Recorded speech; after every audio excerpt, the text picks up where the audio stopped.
welcome back to my channel, Trending Pia po. Ayan, bago natin i-start ang ating reaction video, pasalamatan naman natin si Lord. Thank you po. Napakaraming blessing na binibigay niyo po sa amin lahat. At syempre guys, pasalamatan natin na may-ari ng video. Ayan, Kalinga, kay Miss Jackie Tapia po. Ayan, kung di ka po nakasubscribe, subscribe ka na po. Syempre sa ama ng Kalinga, Kuya Bal Santos Matubang, Kalinga Rob, Ate Edna. At syempre po, ayan, sa lahat po ng mga Kalingap, Kalingap Edu, supportahan po natin. At panoorin ang kanilang mga videos. Grabe. Ayan, siguro hindi pa talaga ang iba nakaka-move on sa nangyari po na 17th birthday ng isang Beyonce na sobrang sweet nilang dalawa ni Edu. Ayan, grabe. Ang daming kinilig, ang dami nating natuklasan, at ito pa yung matindi talaga. 'Di ba? Ito yung pinakamatindi, guys. Grabe, panoorin natin. Grabe po, bagong cellphone ni Beyonce. Ayan yung bagong cellphone ni Beyonce na natanggap niya nung 17th birthday. iPhone 15 Pro. 'Di ba? Pro Max ata 'yun. Ayan, 'di ba? Yung nahawakan ni Miss Jackie, na asawa po ni Kalinga Rob. At masasya kayo kung anong wallpaper nito, guys. Grabe. Uy!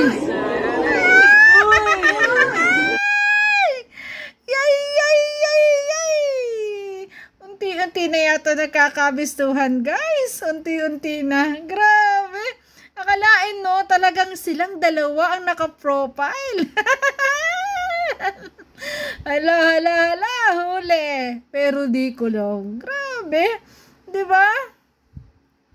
Ang sweet pa naman nila sa picture na yan, guys. Lahat sila kinilig. Lahat ng mga kasamahan dyan. Ayan, mga angels. Ay, grabe. Mga boys, mga K-boys na nandyan. Ay, grabe. Talagang kinilig sila at nabigla. Grabe na talaga naka-profile. Picture nilang dalawa. Nagkakabistuhan talaga na nagsimula, guys, na talaga doon naramdaman natin sa talagang nag-effort ang isang Beyonce sa birthday ni Edu na nag-hands-on pa talaga. 'Di ba? Hands-on niyang ginawa yung kanyang yung ibang regalo niya. May binili rin, pero mas importante doon at mahalaga syempre yung pinakang hands-on, yung talagang ginawa. Grabe. Nagkakabistuhan na talaga. At sunod, nalaman natin na dating araw, pinapanood lang niya si Edu. Ay, nalaman natin na crush. Ay, crush pala. Crush? Ano ba yung crush? Diba? Crush is only paghanga. Minsan nawawala, pero kalimitan. Ito yung simula na ayan, grabe, kinikilig ako.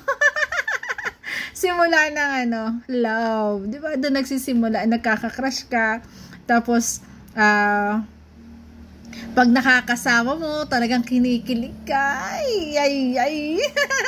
At yun ay ramdam natin sa kanilang dalawa. Yung kilig. Yan. Ito man ay talagang script. O ito man ay isang love team lang. Pero talaga, grabe. At talagang magiging totoo to. Kasi ramdam na eh. ramdam na nating lahat. Akalain mo naka-wallpaper pa nga sa pinakang maganda niyang cellphone na regalo sa kanya no birthday. Grabe, congratulations kay Beyonce. Talagang almost almost 300 ang naging pera niya no birthday niya. 2,200 plus something almost magti 300 ang alam ko. Tapos ayan, may natanggap pa siyang cellphone. Ayan, pinakang latest na cellphone. At syempre, ang dami ding mga regalo. Grabing bongga ng birthday talaga nga naman. Grabe ang supporter ni Beyonce. At congratulations din sa patapos na niyang bahay na napakaganda. 2-story. Grabe, guys. Wala. Napaka blessing din ng kanilang naging love team. Diba? Panoorin natin, guys. Uy, halata O, diba? Kitang-kita natin. Nakilig din si Beyonce. Kilig din si Jackie. Ay. Nakakatuwa. Hindi na naman ang wallpaper ni Beyonce. Inulit. Grabe mo naman. Patingin ulit. Kasi di ba may pictorial sila. Hindi ko pa nga yung nare-reaction pero na-edit ko na. Hindi ko pa nga lang nare-reaction. Nakita ko doon na talagang ang sweet din nilang dalawa. Parang may mundo rin silang dalawa. Nag-uusap doon sa likod. Ang daming kinikilig sa kanila. Ay, grabe. Ay, grabe. Wallpaper, Beyonce. Wallpaper. Yan, sagutin mo yan, Beyonce. Bakit na yung pa-wallpaper na? Siyempre, Ma'am Jackie, gusto niya lagi niyang nakikita si Edo. Gusto niya pagbukas pa lang ng cellphone kasi yun na yung habit nating lahat na tayo lagi may hawak na cellphone. Pagbukas, pagbungad pa lang ng cellphone, larawan na nila ni Edo ang kanyang nakikita. Di ba? Grabe. Yan. Ayan, ito pa yung sit. Oy. Hinahawakan dito na Edo yung buhok nga. Tingnan niyo yung mga ngitian, yung mga mata nila nangungusap Hindi man nagsasalita, may ibig sabihin Ay, grabe. Nasubo muna tayo. Balik na lang kami. Pababa daw siya. Kumain ka na po. Sabi niya, kumain ka na po. Kumain ka na po. Yung iba pa dyan, ang pagkakaintindi, I love you. Oo, kasi nakita ko sa TikTok, yung intindi nila sa sinabing ito ni Beyonce, I love you. Pero, ang sabi dito ay, kumain ka na po. Tingnan niya, guys. Nasubo muna tayo.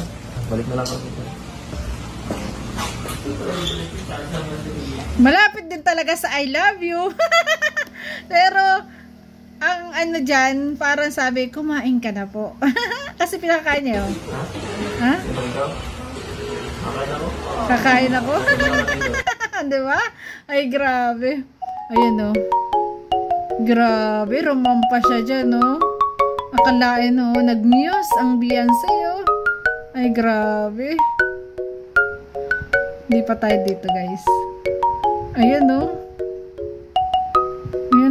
Ay, nagrampa, Grabe, ang ganda. Grabe, guys. Talaga nga naman.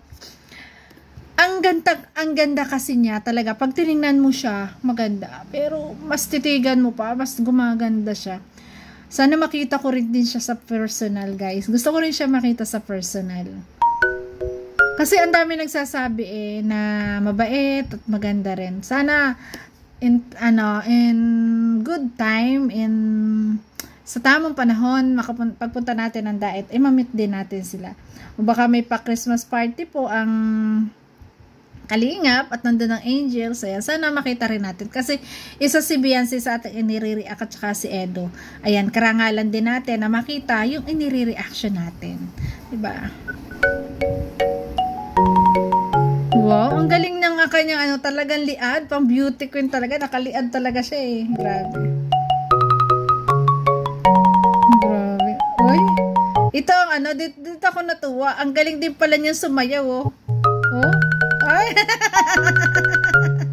Uy, ang galing. Pak na pak. Ang ganda lang sa ang sexy. Wow. Pag hindi ba naman na in love dyan lalo si Edo? Diba? Grabe. Galing sumaya. Ang galing ng mga TikTok na ng mga napapanood ko po, mga TikTok nila. Diba, Ayun. Wow. Diba? Grabe. Wow. Galing din yung mataw talaga ni Beyonce, no? Grabe. Wow. Ay, grabe. Aywan ko naman, pag hindi na in love si Edo lalo, di ba? Grabe. Ay, di ba? Grabe. Ayan. Grabe, guys. Ayan, napakaganda lalo ni Beyonce dito. At syempre, lalo nung kanyang dibo. Congratulations. Talaga nga naman. Napaka-successful po ng kanyang dibo. At congrats po sa lahat ng mga sponsor. Grabe. Tanging advice natin at wish natin kay Beyonce, ayan, stay humble, stay foot in the ground, di ba? Sabi nga, ayan. At syempre, huwag magbabago. Ayan. At nakikita natin naman na hindi naman talaga siya nagbabago kahit ang tagal na niya, 'di ba? Ang tagal na niyang magkalab din sila ni Edo, para naman ganun-ganun pa rin kasi nakikita natin sa mga vlog na naglalaba pa rin siya, parang hindi siya sikat, 'di ba? Napaka-humble. Ayan. So yun guys, ay grabe. Maraming salamat po. Pero napapaisip din ako doon talaga. Naiisip ako doon ko ano ba yung sabi doon? I love you o kain ka na po. I love you. Kain ka na po. Di natin alam.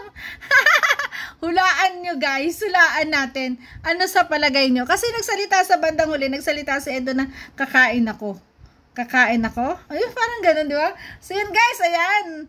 Abangan natin. Alam nyo, at talagang nararamdaman ko na talagang may feelings na sila sa isa't isa. Yung feelings na, may feelings na si Beyonce na crush niya, at alam ko yung feelings na yun ay mas hihigitan pa yung crush na yun.